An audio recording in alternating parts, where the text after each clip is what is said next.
Շնորհակալություն պատվարժան դատարանը։ Ես շատ հակիրճ ելույթ ունենամ պատվարժան դատարան, նույնիսկ չէի ցանկանում իրավական տեսանկյունից որևէ դիրքորոշում հայտնել, քանի որ իրավական որևէ գործընթաց չի իրականանում։ Եվ կարծում եմ, որ իմ դիրքորոշումները նաև դատարանի եւ հանրային լրատվողների համար որևէ նշանակություն չունենա։ Ամեն դեպքում պատվարժան դատարան կան որոշակի էական հանգամանքներ, որոնց վրա դատարանի ուշադրությունը կցանկանամ սևեռել, որը մինչ այժմ դատարանը որևէ գնահատական չի արժանացրել եւ հաշվի չի առնվել այդ հանգամանքները։ Մասնավորապես պատվարժան դատարան, որևէ մեկի համար գաղտնիք չի, որ Վահագն Չախալյանը իր քաղաքական գործունեությամբ պայմանավորված, իր քաղաքական հայացքներով պայմանավորված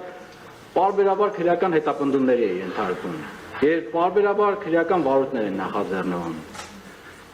Եվ այդ քրեական գործերից մի որոշը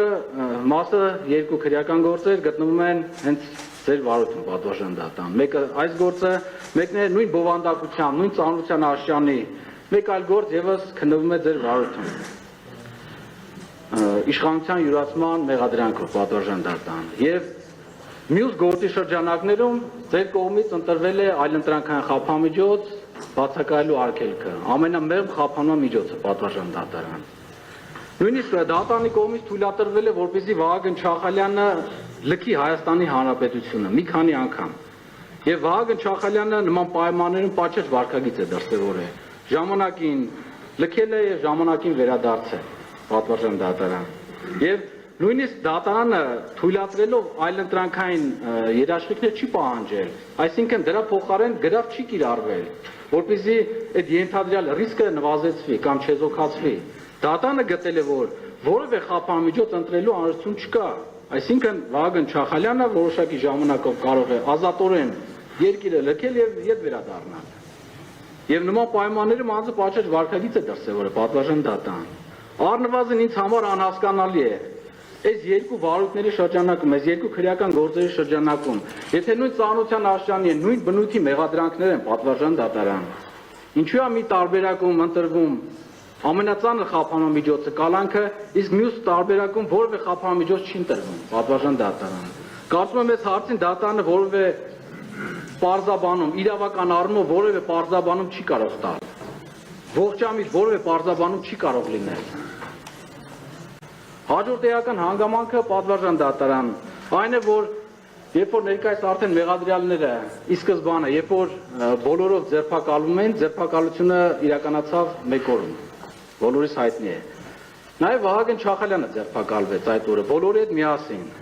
Սակայն պատվարժան դատարանի տարբերություն բոլորի Վահագն Չախալյանը ազատ է արձակվում, իսկ մյուսները կալանավորվում են բոլորը։ Շուրջ 10 օր պատվարժան դատարան Վահագն Չախալյանը գտնվել է ազատության մեջ եւ քաջ գիտակցելով, որ ենթադրյալ այսպես ասած իր հանցակիցները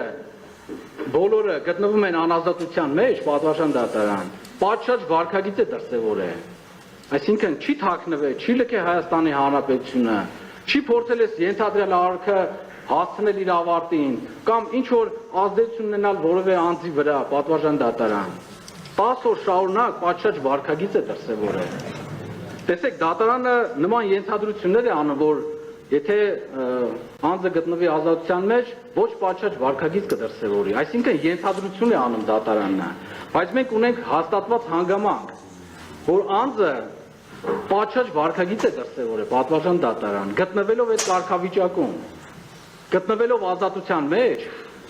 պատշաճ վարքագիծ է դրսևորել, սա արդեն հաստատված հանգամանք է, մենք ենթադրություններից չենք խոսում, չի կարող ողջամիտ ենթադրություն կամ ընդհանրապես չի կարող նման ենթադրություն լինել պատվարժան դատարան։ Ունենք հաստատված հանգամանք, անձը պատշաճ վարքագիծ է դրսևորել եւ դատարանը չի կարող աչք փակել այս հանգամանքի վրա։ Պարտավոր է ընդունել, պատշաճ գնահատականի արժանացնել պատվարժան դատարան այս հանգամանքը։ Հաջորդ հանգամանքը պատվարժան դատարան նա է, որ երբ որ վերջին անգամ խափամիջոցի ժամկետը երկարացվեց 3 ամսով, բնականաբար 3 ամիս առաջ, դեռևս մեղադրյալների գրեթե մեծ մասը, բոլորը, գրեթե բոլորը անազատության մեջ էին, նրանց նկատմամբ խափամիջոց կալանք էր կիրառված։ Եվ այս 3 ամիսների ընթացքում գրեթե բոլորի խափամիջոցները փոփոխվեցին։ Բացառությամբ ըստ մեղադրանքի կազմակերպչից եւ Վահագն Չախալյանի պատվարժան դատը։ Եվ նույնիսկ այն անձի խափամիջոցը փոփոխվեց, ով ենթադրաբար Վահագն Չախալյանի մասին խոսել է։ Քանի որ այս մեղադրանքը հենց դրա մասին է։ Վահագն Չախալյանի մասին խոսել են պատվարժան դատարան։ Բացի այդ,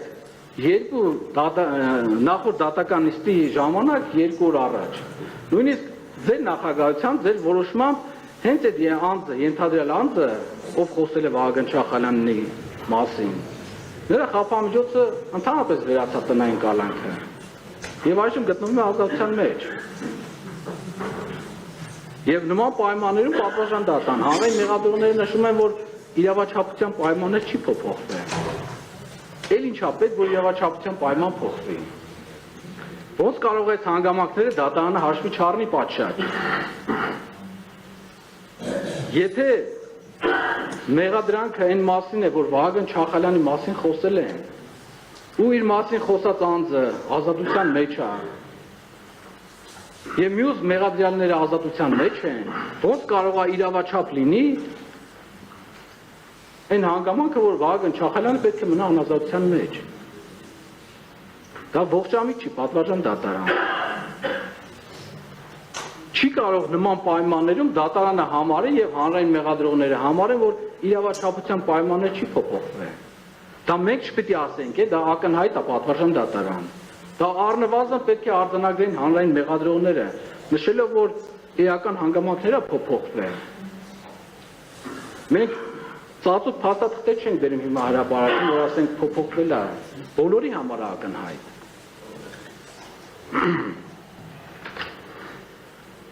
Պատվարժան դատարան, տեսեք, 3 ամիս առաջ, երբ որ խափամիջոցի ժամկետը երկարացրեցիք Վահագն Չախալյանի նկատմամբ, արձանագրել եք, որ ոչ պատշաճ վարքագիծ դրսևորելու ռիսկը խիստ նվազ է։ Եվ մեզ համար առնվազն անհասկանալի է, եթե ոչ իրավաչափ վարքագիծ դրսևորելու ռիսկը նման խիստ նվազ է, ոնց կարող է անձի նկատմամբ ամենածանր խափամիջոցը ընտրվի։ Որևէ տրամաբանության մեջ չի տեղավորվում սա։ Եվ այս խիստ նվազ լինելու պայմաններում արդեն եւս 3 ամիս է անցել։ Առնվազն ենթադրում է, որ այս ռիսկը ընդհանրապես վերացել է պատվարժան դատարան։ Չի կարող առնվազն, ես ասում եմ 3 ամիս առաջվա դիրքորոշում, խիստ նվազ լինելու պայմաններում պատվարժան դատարան նման ձևակերպում տա դատարան, նման դիրքորոշման լինի։ Դատանի դիրքորոշումը հակասում է իր որոշմանը։ Դատանը մեկ դիրքորոշում է ասում, մեկ այլ որոշում կայացնում է հակասական։ Պատվարժան դատան, տեսեք, դատանը մինչ այժմ մեկնաբանում է խափամիջոցը արդարացնում է, որ այն հանգամանքով, որ Վահագն Չախալյանը մնալով ազատության մեջ նոր արարք կկատարի։ Այսինքն ենթադրվում է, որ Վահագն Չախալյանը մնալով ազատության մեջ իր մասին կխոսեն։ Քանի որ հենց մեղադրանքը դրա մասին է։ Որքանով է իրավաչափ պատվարժան դատարան, դատանի որոշումը կամ այն միջոցները, որը կիրառվում է Վահագն Չախալյանի նկատմամբ կալանքի տակ պահելով։ Արդյոք արդարացված է պատվարժան դատարան։ Արդյոք Վահագն Չախալյանի կալանքի տակ պահելով նրա մասին չեն խոսում։ Ավելի շատ են խոսում։ Այսինքն այս ընտրված միջոցը իր նպատակին չի ծառայում, եւ չի էլ կարող ծառայել պատվարժան դատարան։ Ես գտնում եմ, որ սրա նպատակը պատվարժան դատարան, այս ամենի Վահագն Չախալյանին իր հասարակական, քաղաքական գործունեությունից զրկելը, այս պահին նրան կալանքի տակ պահելը նրա նկատմամբ հաշվեհարդար է տեսնվում պատվարժան դատարան։ Ոչ միայն հաշվեհարդար է տեսնվում Վահագն Չախալյանի նկատմամբ, այլ նաև նրա ընտանիքի, երեխաների նկատմամբ։ Քանի որ հենց երեխաներին զրկում են հոր ներկայությունից։ Պատվարժան դատարան ակնհայտ է, որ սրա նպատակը, այս ամենի նպատակը Վահագն Չախալյանին այս գործընթացներից հեռու պահելն է։ Եվ այս հեռու պահելը նաև կարող է դրսևորվել տնային կալանքով, պատվարժան դատարան։ Եվ նման պայմաններում պատվարժան դատարան, տեսեք, ամենախիստ ծանր միջոցը կիրառելով ոչ միայն պատժում ենք Վահագն Չախալյանին, այլ նաև պատժում ենք ընտանիքի անդամներին։ Եվ այս հաշվեհարդարը տեսնում է հենց դատանի ձեռքով, դատանի որոշմամբ է իրագործում, պատվաստան դատան, ամենացավալին հենց այս հանգամանքն է։ Ես որևէ միջնորդություն չեմ ներկայացնի պատվաստան դատան, խափամիջոցը փոփոխելու կամ այլ ընտրանքային խափամիջոցներ ընտրելու, այլ իմ դիրքորոշումը կհայտնեմ, գտնում եմ, որ որևէ խափանամիջոց ընտրելու անհրաժեշտություն ընդհանրապես չկա, պատվաստան դատարան։ Դատարանը չի կարող որևէ խափանամիջոց ընտրել եւ ողջամիտ իրավական տեսանկյունից ճիշտ մեկնաբանություն տալ իր որոշմանը չի կարող հիմնավորվել որևէ խափանամիջոցի հիմքեր, պատվաստան դատարան։ Վահագն Չախալյանը մեղադրվում է այն բանը, որ իր մասին խոսել են, սա է ընդամենը։ Եվ ինչպես նշեցի, այս ամենը նպատակ է հետապնդում նրան այս գործընթացներից հեռու պահելու համար։ Շնորհակալություն այսքանը։